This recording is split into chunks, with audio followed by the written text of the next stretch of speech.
Hey guys, it's Melissa here from melissaoatman.com. Welcome to another episode of Awaken Your Inner Awesomeness, the weekly podcast devoted to all things spirituality and self-improvement. I am so delighted you're here with me today. So I had an interesting thing happen. I had a podcast interview scheduled with someone who was going to be a really interesting guest. And the weirdest thing happened. My scheduler didn't work right. So the person signed up for one time slot and it shows it on that app. Then you go to Zoom and it's a completely different time. And so there was a mix up. And so then that person couldn't do the interview and then something else came up and it's just been a crazy day. But I asked the universe, okay, what is this all about? What do you want me to do in this case since we now don't have a guest? And what I heard was there was a reason. I want to introduce to you one of my chapters from my book, Beautiful Mourning. And I feel like this is really important because I know there's so many people who are going through grief. And grief is such a heavy process. And so my gift to you today is just to give you a free chapter of my audiobook in hopes that if there's anyone out there who's experiencing grief, and grief comes in many forms. It comes from losing a job, losing your vitality and health, losing a loved one, or just losing some aspect of yourself. We all experience grief at one point in time or another. Throughout our lives, we experience it multiple times. And so my hope is that in writing this book, I could help those of you who are out there struggling. So I want to introduce to you today chapter 1 of my book, Beautiful Mourning, which is now available on audiobook. It's also available on ebook and also available in print. And I do have the links to the book in my show notes. If you enjoy it and you feel so compelled, if you feel like it's helping you and you would like to read it, then I have those links in there for you to go and you can click on them and purchase the book. I didn't want to leave you with just anything today though. So on the topic of grief, I did want to pull a few cards for you today before you get to the book reading to give you maybe some guidance and some wisdom for the upcoming week. So I pulled one tarot card today just to see what message does the universe have for the collective. And what came out is the Four of Cups. And today this card suggests that you need to engage in self-reflection. In the context of the card of the day, you may also see laziness, fatigue, and a lack of desire to engage in anything at all. Dedicate your day to solitude, maybe doing some meditation. Some of you are feeling restless in life and you feel like you're stuck or stagnant or you're just not happy with the way things are going. The Four of Cups is really all about this cup being held in front of you and you just don't even see it because you're so distracted by boredom and despair and thinking about all the ways life is going wrong around you. And what the universe wants you to know is that there is this cup in front of you. They're handing you opportunities, but you're not seeing them because you're too busy pining about how terrible things are in life. And the universe doesn't want you to feel that way. The universe wants you to see the blessings that are all around you. So it's time to take some alone time, some solitude time to contemplate and really see what are the blessings that are all around me, because they are there. They are evident if we look for them. Another card that came out is it's time to take action. What step can you take today to feel closer to your goal or dream? Today, cross one item off your to-do list. Build momentum by taking baby steps, crossing one thing off at a time. The action with this card is, I will commit to doing blank today. What's one thing you'll commit to doing? And the mantra is, when I show up consistently, I build confidence within myself. And your next card is, I deserve. You deserve to enjoy an amazing life that brings you joy and abundance. You were born worthy. There is nothing you need to do to prove your worth. Journal what your best day would look and feel like. See it in your mind. We need to feel it before we can receive it. And the mantra that goes with this card is, I am worthy of a life I love. So one thing I want you to do is to commit to doing one thing for self-care today. Most of us are on this healing journey and we are on this process and it can be tiring. We can feel fatigue from trying to heal. But what I want you to do today is one thing. I want you to do something nice for yourself And the second thing I want you to do is to listen to chapter 1 of my book and really allow yourself to connect to it. There's a message in there for you. Even if you feel like, oh, I've never experienced grief or I haven't lost anyone, there's still a message for you. I want you to listen to this, and I want you to do something kind for yourself. Notice the blessings around you and rest. You're feeling fatigued. You need the rest. Don't overwhelm yourself. All right, guys, I hope you have an amazing and beautiful day. Remember that all of the links for my book are in my show notes, and also the link for my website. If you feel like you want to work with me, I offer one-on-one coaching sessions. I also offer readings where I pull cards for you and get intuitive messages from your guides. All of that can be found at melissaoatman.com. I have half-hour and hour sessions you can book directly from my website. Take care of yourself. Have a beautiful day.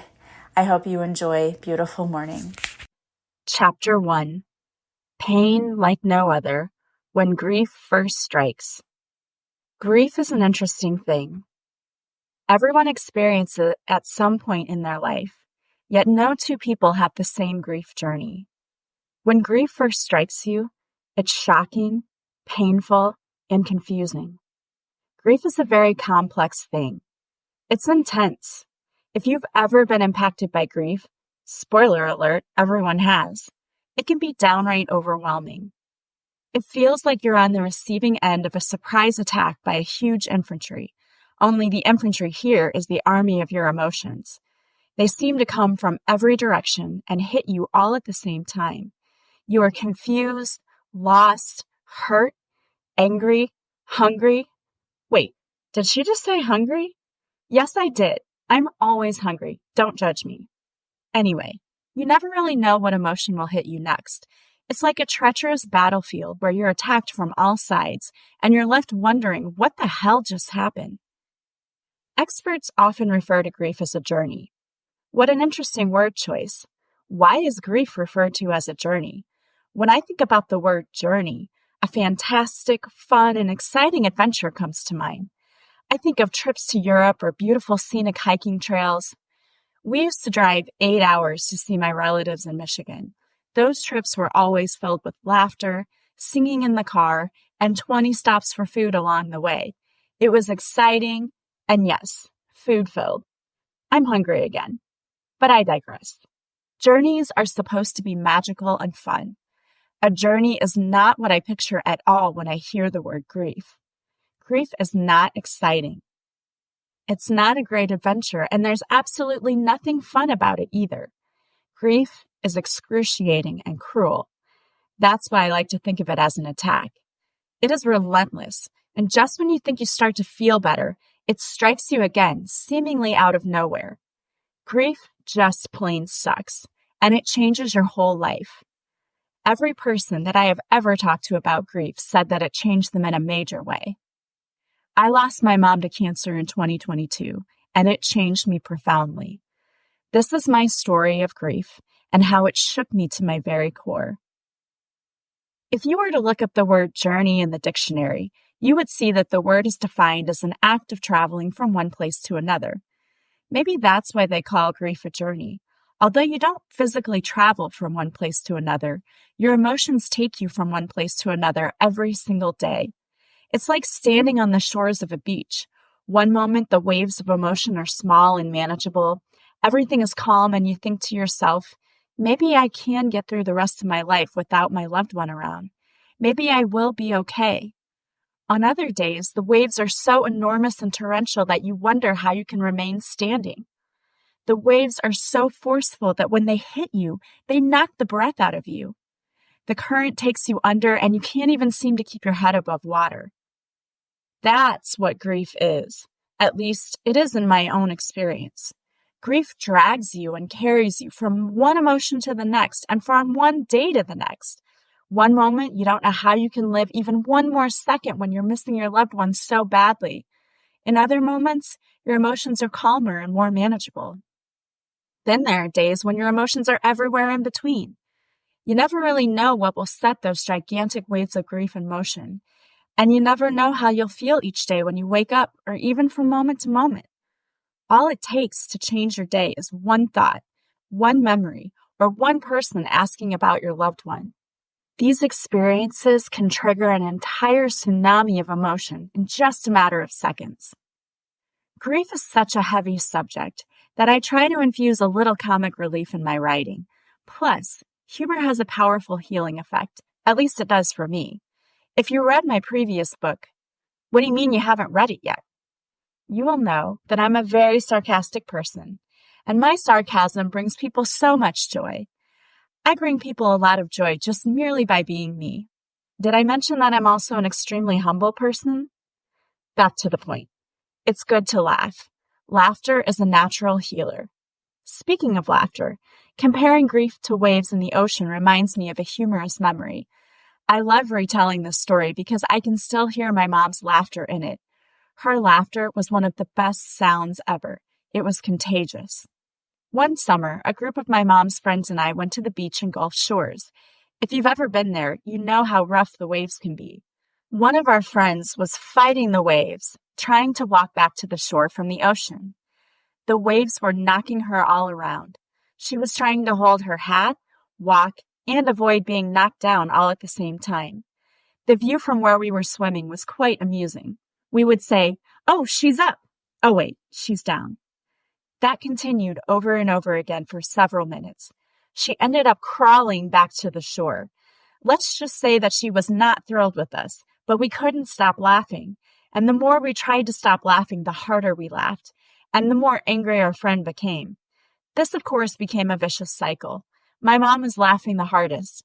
It looked like a scene taken straight out of the I Love Lucy show. I mention this story not only to make you laugh, but also because it reminds me of the grief journey. When we are living with grief, we're merely trying to move on in our lives. We're just trying to reach the shore from the depths of grief, but we keep getting knocked back down again and again by the tumultuous waves. We're tired, drained, and left crumpled in a ball on the shore.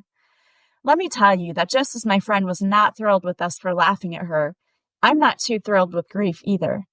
Grief makes getting through a regular day all the more difficult. It feels so heavy, unfair, and vindictive. I have experienced grief many times throughout my life. The strongest and most intense experience of grief for me was when I lost my mom to pancreatic cancer in January of 2022. I was very close to my mom. She was one of my best friends. Not only did we lose her, but we also had to watch her suffer, waste away, and become a shadow of her former self from this horrible disease. It was shocking because she was so full of life before her diagnosis. She was a retired teacher, but she continued to sub. I used to joke with her that she made retirement look difficult. That was her. Her love for teaching and her students was so intense that she continued to work. Even though she retired, she still wanted to keep teaching. It was her heart and soul. When I'm retired, that's all, folks. I will not be doing much except maybe traveling. But not her. She adored teaching. It was who she was. Her death is the loss that deeply changed my life, and it's the reason that I'm sitting here today writing this book. I have been a completely different person since she passed, and I have been through every emotion there is about 1,000,000 times. Her loss made me question everything I thought I knew about life, and my life will never be the same again. My mom was not my first instance of loss, but hers was the most painful of my life. And believe me, I know firsthand what it is to experience pain. I'm a child of the 80s after all. I wore jellies. For the younger crowd, those were plastic shoes. They look super cute, but those things were excruciating. They rub blisters on your toes and on the backs of your heels. People say fashion comes with a price. I guess that price is pain. Speaking of pain, my first experience with loss was when I was 7 years old. My great uncle passed away 2 days before my 8th birthday. It was a very deep loss for me. He was more than just a great uncle. We lived next door to him and saw him almost every single day. We often spent the night at his house because my great aunt took care of us for my mom while she worked. He didn't have any grandkids, and both of my grandpas died before I was born. He was, for all intents and purposes, our grandpa. We even called him Papa. He was the kindest and most joyful person, and his laugh was infectious. He adored us, and we knew it. We had him wrapped around our little fingers. He would do anything for us. There was even a time when he cracked a raw Easter egg on his head. We wanted to trick him, so we told him that it was a hard-boiled egg. He knew it wasn't, but he went along with our little prank and cracked it on his head anyway. We giggled, and he smiled and laughed at our delight as the raw egg dripped down his forehead. I didn't learn until many years later that he knew the egg was raw. That's how much he loved making us laugh. I remember the day he died just like it was yesterday. It will be forever etched in my mind. I had just seen him the day or two before. My 8th birthday was in a few days. He teased me and asked me if I wanted a watch for my birthday. He knew that all I wanted was a Cabbage Patch Kid. I was sitting in my 2nd grade classroom a few days later when they called over the intercom to say that I had an early dismissal. I was so happy. I high-fived my friend and raced down to the office. I never got an early dismissal. When I got there, my mom and her friend were waiting. They had very serious expressions on their faces. My mom waited until we got home to tell us the news. "Papa died this afternoon," she said solemnly. I didn't believe her at first, and I told her to stop lying. She urged me to go next door and see for myself. My sister and I walked next door, and the house was full of people. My great-aunt was sitting with her head in her hands, crying. It scared me so much. I remember walking over to her, sitting on her lap, and hugging her. I heard someone say, "Oh, isn't that sweet? She's trying to comfort her." The truth is that I was trying to comfort myself. I was so sad and scared. I was confused and hurt. Everything felt different then. The days that followed were busy and crazy. The family came in from out of town. There was a wake and a funeral, and we had a small gathering to celebrate our birthday in between all of that craziness. There was both laughter and sadness. Thinking back on those memories brings up so much emotion. I received a diary for my birthday that year. The very first entry in that diary was about my papa dying. It still sends a twinge of pain to my heart to think about that time in my life. There are times when I try to remember what my papa's voice sounded like, and I can't. That loss was devastating for me at the time for many reasons. I had never really experienced the death of someone so close before. I didn't understand what was happening, and because I was only 7, I was too young to grasp what death was. It's scary. I couldn't really process what was happening. I didn't know where he went. Everyone just kept saying that he went to heaven. I didn't know what going to heaven meant. I just knew he wasn't coming back. After he passed, they sold his things at auction. That ripped my heart out, and since we lived next door, we had to watch them sell all of his things to the highest bidder. It was as if he never existed. His things were just gone. At least before the auction, if I wanted to be reminded of him, I could just look at his motorcycle in the garage. Now that was gone too. I was very angry about this as a 7-year-old little girl who didn't understand why it needed to be done. Even as I'm writing this now, it brings me to the present. We also had to sell my mom's belongings. I will never forget the day that we were going through her house. My daughter broke down and started sobbing. It was completely overwhelming for her. She was expressing what we were all feeling. It was as overwhelming to me at 45 as it was to me when I was 7. My papa's death was the first death that really shook me to my core, and it made me start to question what happens to us when we die. Will I ever see my papa again? Will I ever feel better again? I was so scared of losing anyone else in my family that I remember praying about it the night after I found out he died. I spent the night at my Grandma Lassen's house. She was my mom's mom, and we were very close to her. As I watched her walking around in the kitchen, I worried that God might take her too. I remember praying and asking God not to take my Aunt G, who was my papa's wife, my Grandma Lassen, or my mom and dad until I was very old, at least 40. Well, 40 seemed old to a 7-year-old. I now understand that it's not old. I said it's not old. I'm still quite young. In my mind, anyway. in what I now think is a very strange coincidence. I would later go on to lose my Aunt G in 2019, my grandma in 2020, and my mom in 2022.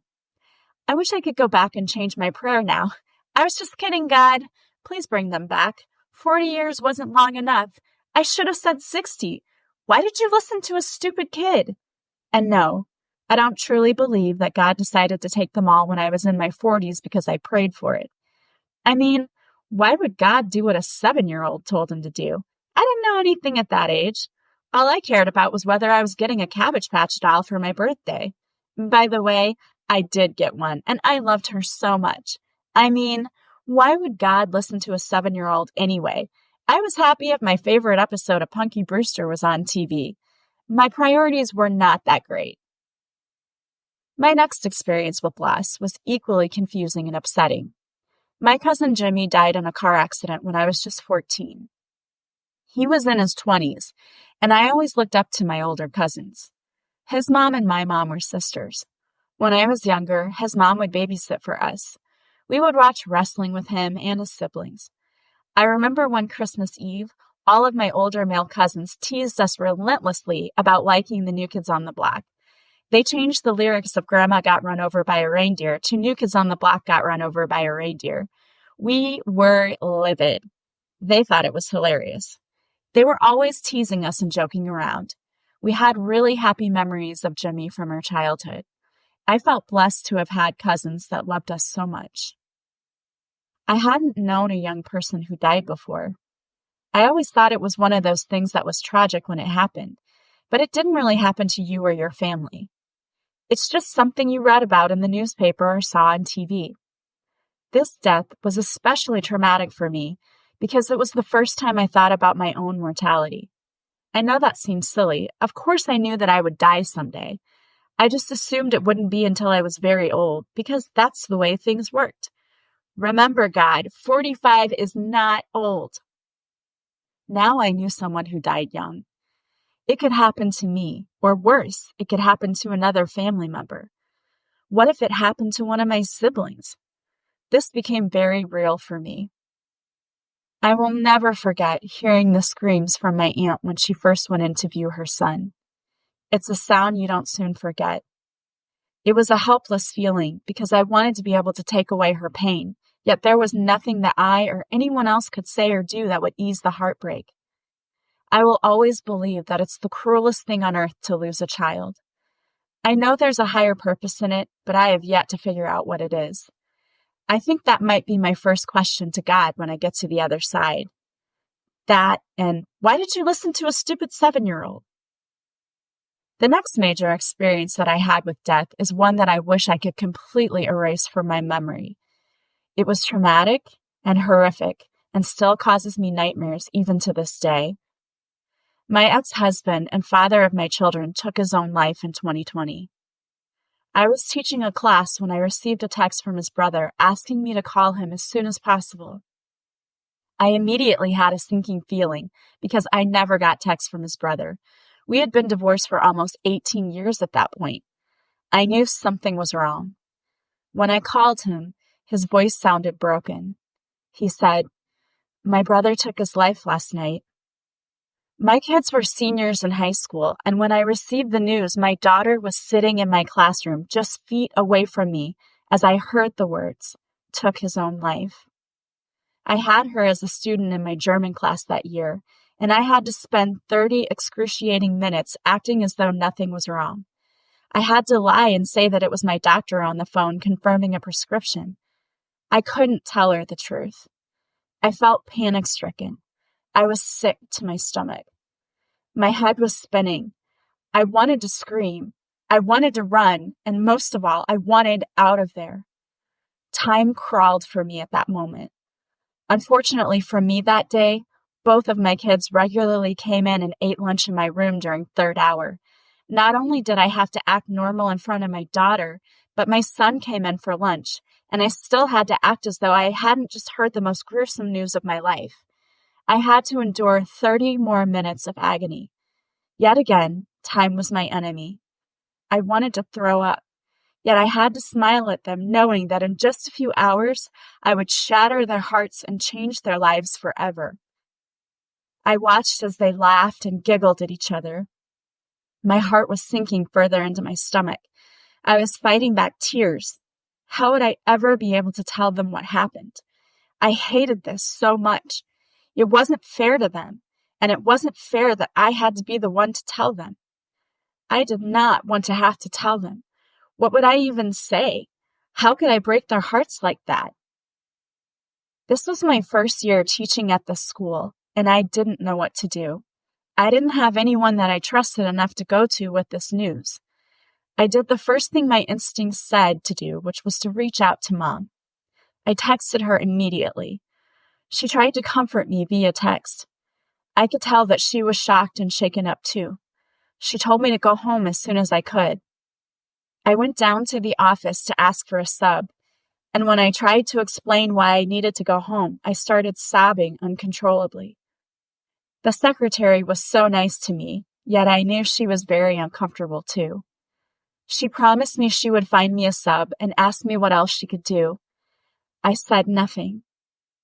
I had to go home to prepare myself for how I would tell my children. Luckily, my mom and brother left work early and came to be with me. We worked out a plan for how we could break the news gently. Spoiler alert, there is absolutely no way to do that. None whatsoever. It's going to suck. It's going to be awful. It doesn't matter what you say or do. There is absolutely no good way to tell your children that their father took his own life. At that moment, I was so angry at him for being selfish. He left me with a horrible mess to clean up. He left them with so much pain and confusion. How could he do this to them? What was he thinking? Why did this have to happen? At the same time, I was heartbroken for him. Things must have seemed inescapably awful to him for him to feel that he had no other choice. Even though I was angry, I was also grieving for a man that I once loved. I felt so many emotions that day that ranged from anger and frustration to immense sadness. Thank goodness I had a team of people who were sending me love and support. My head was foggy. I felt numb. I felt like I was sleepwalking through a horrific nightmare. I kept trying to jolt myself awake, only to realize that this wasn't a dream. This was real, and I had no idea how to navigate this. Reluctantly, I called for an early dismissal for my children. I wanted them to stay at school as long as possible, so that their lives could be normal for just a little while longer. And in all honesty, I was dreading having to break the news to them. I was so nervous, and it still felt like I was going to be sick.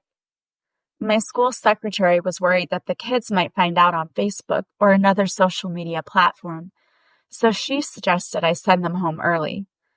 They drove to school separately that day. My daughter came in first. When I told her the news, she let out the worst primal scream that I have ever heard, and she fell to the floor. The scream in and of itself was gut-wrenching and haunting. I can still hear it when I close my eyes at night. I don't ever want to hear that scream again. I wanted to hug her and take away her pain, but I knew I couldn't. There were no words that I could say and nothing that I could do that would provide comfort. It was the most helpless feeling in the world as a mom to watch her suffer and not to be able to stop it. You feel like a failure as a parent because it's your job to protect them. Yet I couldn't protect them from this. Grief does not come with a shield. My son took the early dismissal as his chance to start the weekend early. He went to hang out with his friends, and I had to call him to come home. He came home about 20 minutes after my daughter. When we told him the news, he got sick. He sobbed, and again, there was nothing I could say or do that would ease his pain. It tore me to shreds to have to watch them experience this. It didn't get easier with time. The days and weeks that followed were horrendous. I didn't know what to do to help them, and they just seemed to be lost and in shock. When they finally felt strong enough to come back to school, COVID-19 hit. On one hand, it was a blessing for us because they were still struggling to be around people. Online classes were much easier for them to manage than being in person. People mean well, but other kids would stare at them or ask them if they were okay. They just wanted to feel normal again. My son tried to be brave and go back to school a week after his dad's death, and in his first hour class, they announced it was Suicide Prevention Week. He didn't even make it an hour in school before he had to go home. On the other hand, they missed out on prom and graduation because of COVID. My sweet babies should have been celebrating their senior year, prom, and going off to college, but instead they were just in survival mode. It's an extremely difficult thing to lose a parent so young, and in such a violent way. I've lost many other beloved relatives in my life, including my Grandma Oatman, my Great Aunt Betty, my Aunt Kay, my Cousin Debbie, and my Uncle Delmer, just to name a few. And it's not that their deaths didn't affect me. They did, of course. Death is never easy, after all. It was just different. It didn't have the impact that those other deaths did. I didn't see those people every day, and they didn't die young or tragically. It doesn't matter how it comes, though. Death is still difficult, and you will never be fully prepared for it, no matter how or when it comes to visit. My hope in writing this book is that by sharing my story, I can help you heal. I hope you know that you're not alone. I know how much grief hurts. I know how debilitating it can be. I know that if you're reading this right now, you're probably in a lot of pain. You're most likely stuck in this battle, feeling as though your life lost its meaning or direction. I understand. I've questioned myself in this process more in the past year than I ever have in my entire life. What I can tell you is this: grief has no expiration date. There's no magic pill you can take. You can't decide when and where it will hit you. It's a process. While you can't decide how or when it will hit you, you can decide that you will choose to process it. I've met so many people who don't deal with their grief, and their emotions come out in very toxic ways. Pushing down your feelings does not make them go away. It simply makes you miserable, and it can even make you physically sick. My goal is to give you the tools you need so that when you're ready, you can work through your grief with grace. You are not alone. Millions of people experience grief every single day. Anyone who doesn't experience grief is not human, in my opinion. Grief is a natural part of life. No one escapes this world without experiencing it at some point. What I choose to hold on to is the thought that the bigger your pain and grief are, the stronger your love is. And I think that's a beautiful thing. It's proof that love is very real, and it's worth the pain in the end to experience it. You are blessed to have known a love so strong. And I hope that it comforts you to know this one thing. You can heal, and you can go on without your loved one. The truth is that your loved one is still very much with you and a part of your life. They never really leave us. They simply take on a new form. Love never dies. It is eternal. I will show you how to feel the love that your person still has for you, and I will help you see that they are still around you all the time. You will get through this, and I hope to help you. I will show you how to process your grief so that it doesn't keep you stuck anymore. And I'll help you to see that there are still many more beautiful things in life out there for you if you simply choose to see them.